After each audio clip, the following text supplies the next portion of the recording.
All right, we're up and running, motherfucker. All right, YouTube, go ahead, introduce yourself, young man. Hey, my name is Jose. I'm from Vegas, but I just had some questions for you, man. Like, I got into your channel.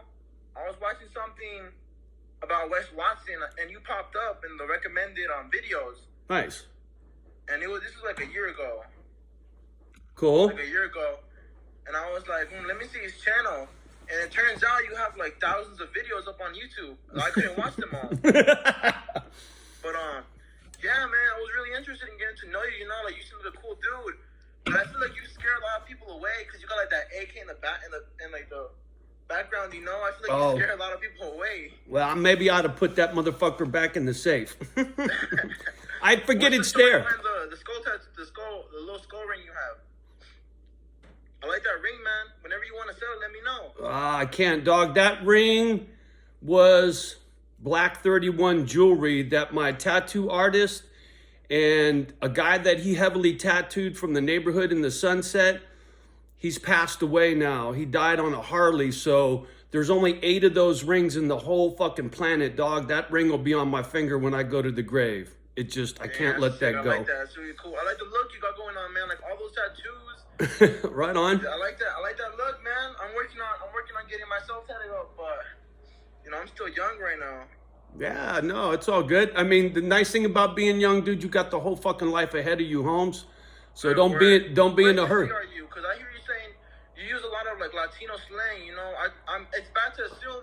I'm assuming you're white, but like. Yeah. Well, this is it. You ain't seen some of the old shit. I grew up in this little town called Redwood City, and the neighborhood I grew up in was predominantly black because we were on welfare, and Latino.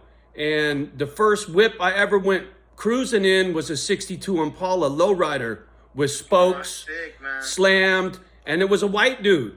And his family owned Jay's Towing, and they were out of East Palo Alto, which is a real black town.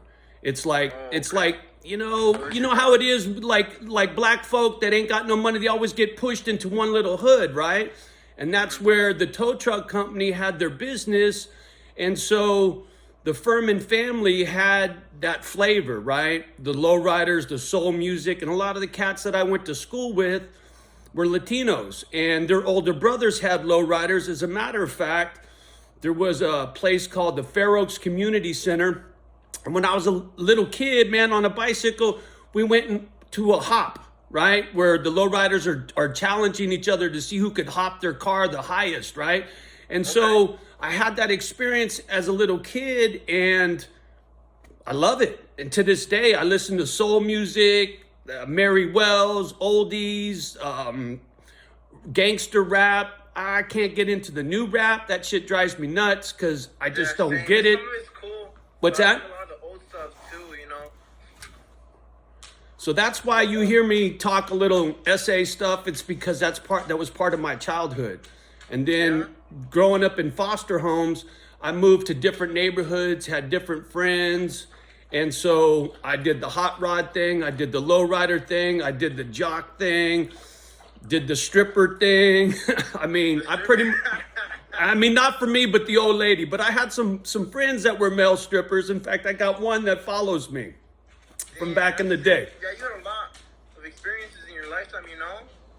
Too many. What's up with the tattoos? Have you been locked up? Or No. My best friend owns a tattoo shop. I went to jail once for 3 days. That's it. So all this shit is just from the tattoo shop. It's just, I don't know, a passion I've had since I was a little kid. No, I like the look. I like the look, you know? You have no grandkids or anything? No kids or Well, anything? I got a daughter, but she, in fact, I just did a video about this. She, her mama came to Cali, got pregnant because she knew Cali child support paid more than Oregon. So I was a sperm donor for my kid, and she stole my kid back to Oregon, and I had to pay child support for 18 years. And long story short, me and my daughter, we bumped heads, and then she got hooked up with Black Lives Matter. And then she ended up getting arrested in New York City for busting some fucking windows. And so it's like I'm the white devil. And she just, we don't, you know what I mean? We don't get each other. She don't understand that the fact that I made a baby with her mama who was Filipino, and the woman that I did marry, Sunny, who I got my dogs from and her ashes, she was half black. So I'm far from a fucking hater. You know what I'm saying? No, I know you're not a racist because you're like accepting. I really feel like you're really accepting of anyone, you know? Like, you're talking about Mr. Island. I like what you got.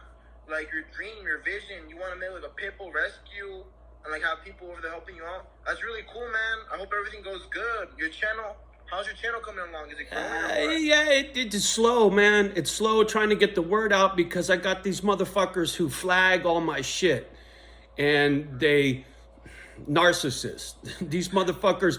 I had a couple guys that pretend like they're your buddies, and when you're not looking, they're stabbing you in the back and all that kind of shit. So they still fuck with me. It's the little sissies in school that tease behind the teacher's back, right? They'll fuck with you, and they know you can't fuck them up because they hide in the shadows, right? They don't have a set of nuts to stand up to you man to man. Instead, they fuck with you. So they fuck with the channel and they squash it. But otherwise, this should have moved a lot quicker. I've seen some of your videos. They got a lot of love. Like, some of your videos have like 20K views, you know? 20K? I'll show you. There's one of your videos. Oh, the old ones. Yeah. I got a Watson one that's got 23,000.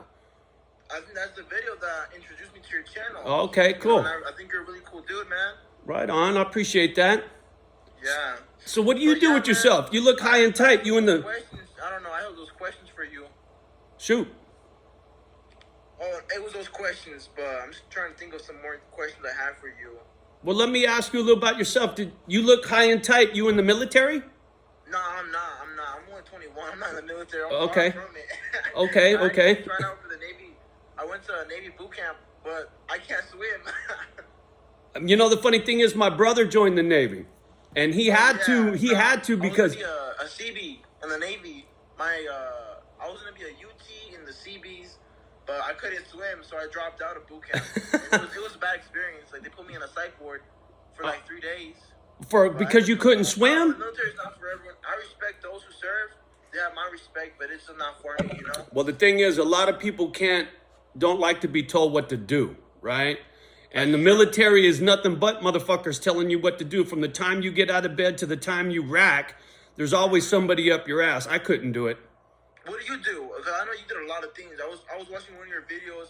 You went through a lot of trades, but what did you do? What did you do? What did you do when you were younger?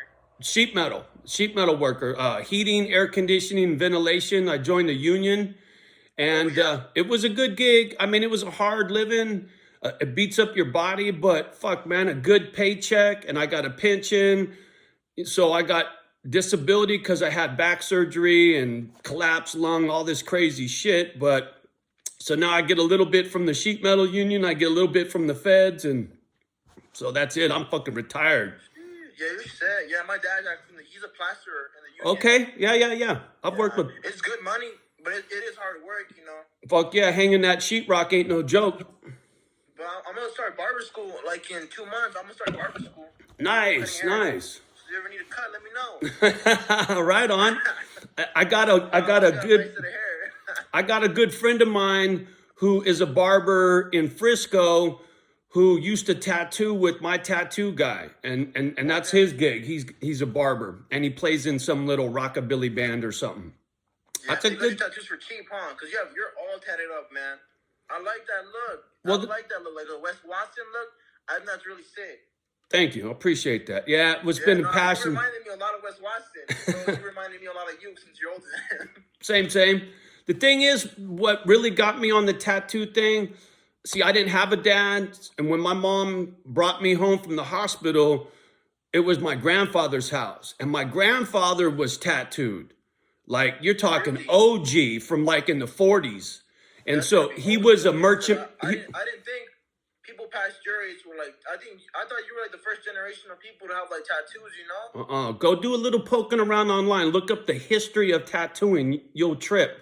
Tattooing's been around since the cavemen.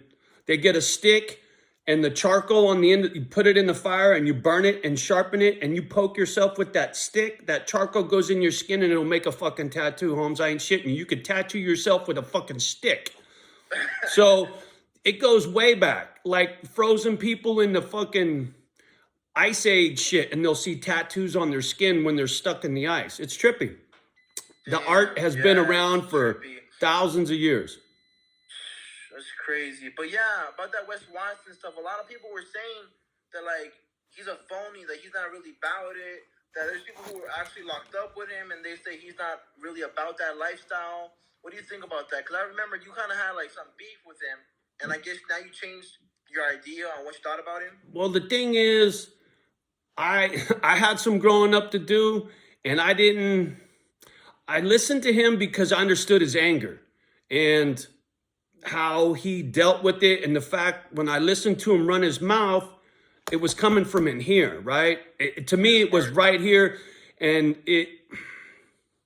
how do I say this? He's got a passion for what he believes in and what worked for him. And the fact is, that motherfucker, I watched him talking on a park bench like me with no subscribers. I think he had 23,000 subscribers at the time. Now he's a multi-millionaire and he's got fucking gazillions of subscribers. So his rap is solid. If somebody's willing to listen, who's got anger and demons, if you hit the weights and you take it out on the weights instead of your old lady or your dog or some dude at the bar, you're going to figure it out. Otherwise, you're going to end up doing time. And I got a lot of anger. So I relate to that angry side. And his shit helps me, right? It puts good shit in my dome and keeps me from, what's the word I'm looking for? From reacting, right? I'm fucking struggling for words. I can analyze myself, right? I can hear his voice in my dome like, you better calm down. You know what I mean? Yeah, no, you're good, man. I like that you can admit to your wrongs, you know? And you might be older, but you can always teach an old dog a new trick, you know? I like that, man. Well, that was just it about Watson. I've seen him grow, right? And I used to think, you know, he was too materialistic. He was about the money, but he's about his passion. His passion is his nice whips and being a millionaire, being ripped, rich, and rare. Good for him. See, I was hating on him because I'm not about the money and all that bullshit. I'm about my dogs, but my childhood and his childhood and him going to the pen. I didn't go to the pen. My brother went to San Quentin. So I get a lot of what he says, but he's his own man, just like I'm my own man. And you just can't expect everybody to see shit the way you do, right? You got to take the good and the bad out of every situation and figure out what's the right play for you. So if you get some shit out of mine or you get some shit out of his, or sometimes you'll have some of your own shit that you break off to somebody else and be like, damn, dude, I never thought about it that way, right? And together we all figure this shit out. Yeah, facts, man. And I was seeing one of your videos that you have like that silver collection, that platinum, those little platinum. How much is it, grams? It's an ounce. You have like 3 of them, huh? And a coin. So that actually I got 4. That's a lot. I was looking at how much it's worth, and I guess like an ounce is going for like 1,000 something. I looked it up on Google after I saw the video. The thing is, dude, what are you planning on doing with that whole collection? You're gonna sell it or what? For the dogs, homie. It's gonna be for tractors and backhoes and all the shit I need to work on this farm, right? That was always been my savings because I got into I lost a house back in 2009 during the housing crisis, and I started following this dude on YouTube, and he was talking about stacking silver. And so I started stacking silver, and then when I'd save up a little bit, I got a bar of platinum just because I got tired of buying silver. And the thing was, it was just a way for me to save my money instead of fucking it off. Because once you put it in one of these little silver bars, it's a bitch, because now I got to take it to the pawn shop and sell it to get cash again. And every time you buy and sell it, they want to cut. Like say, Yeah, the pawn shop they're the devil because you buy something expensive, they buy it cheap and then put it back at the original price. well, the thing is, that's their hustle, homie. It's like if you bought a bag of weed or a bag of coke or whatever, you're gonna cut it or you're gonna mark it up so you get yours. Well, the pawn shop's the same fucking way, and that's why I don't sell it, because you're gonna lose a little bit unless the market goes up, which it has. For a lot of the shit I bought, it's gone up. So a lot of it has made me money just sitting in the drawer. It's like a savings account.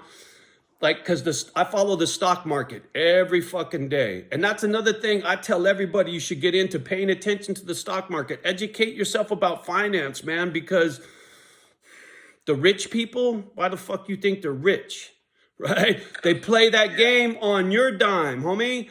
They'll fuck you out of your money right and left because the way they play, if you don't know what you're fucking doing, you're going to get had. And me, I don't fuck with no stocks. That's why I buy the little chunk of metal, because it's just like savings account, savings account, savings account.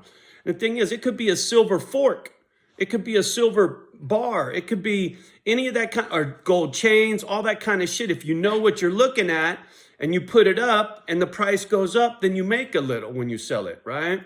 Yeah, it's still there. The money's still there. If anything, it's getting bigger. It's growing. I like that. Over time, exactly. So, like, say every paycheck you get $500, go fuck off $50 on some metal, and put it in a drawer, put it in a safe, bury it in the fucking ground. Do whatever you got to do so your roommate or whoever's in the pad don't get at your shit, right? But For real.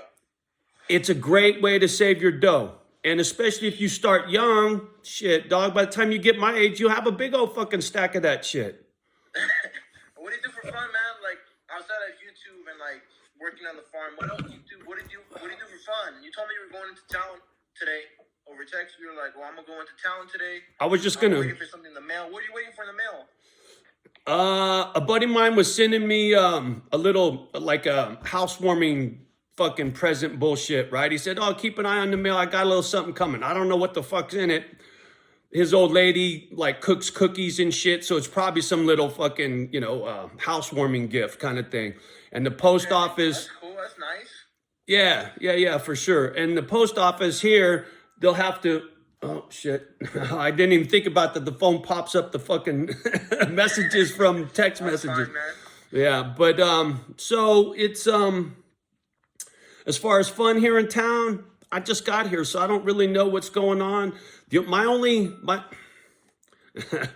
only fuck off for me and not for the dogs is I got a Harley. I used to do a lot of riding on Harleys back in the day.